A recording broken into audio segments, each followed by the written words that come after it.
I want to kind of prove a little point to you. See, at my age, I'm 60. And here's what I still remember.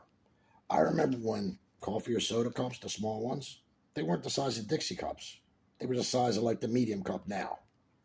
I remember when neighbors looked out for each other's families and each other's children. And we all had safe neighborhoods.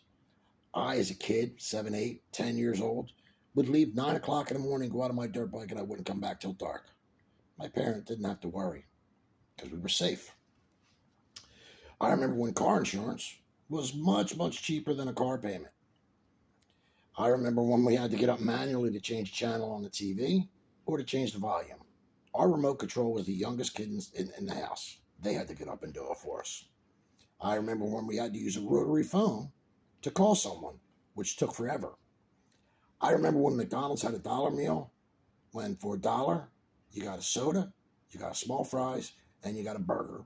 Hamburger, maybe no cheese, but still, it was $1. I remember when we looked for a job in a newspaper, we chose the job we wanted. We didn't just take the job that was available. I remember when anyone working could pretty much afford their own apartment. Maybe it wasn't the best, but anyone could afford their own apartment in the beginning. I remember when our government worked for us and we trusted them and they made good decisions for us. And our country was just a better place. But somehow along the way, we're forgetting that, they work for us. And it's almost become a normal that, we work for them and we have to do what they say.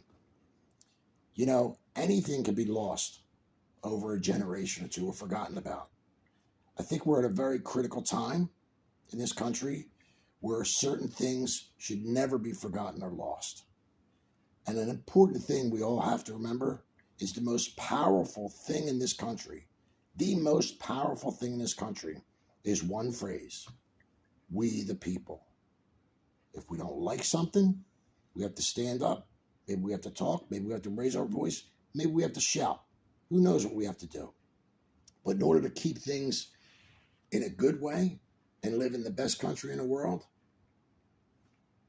we're going to have to get involved and make our voices heard. We the people. The powers that be know that just about anything can be forgotten in a generation or two.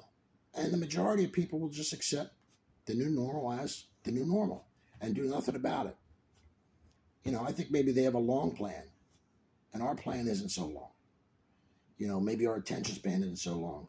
We've kind of become accustomed to this false sense of security because there's this wall between us and everything else that goes on.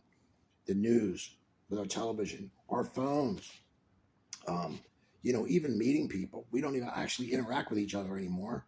We kind of do everything online or videos. Let me tell you something.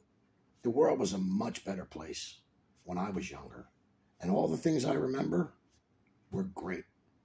I don't want this generation that's young and coming up, or the generation afterwards, to have to think that the world that they could possibly be living in is normal. Because it may not be. We need to keep this country great.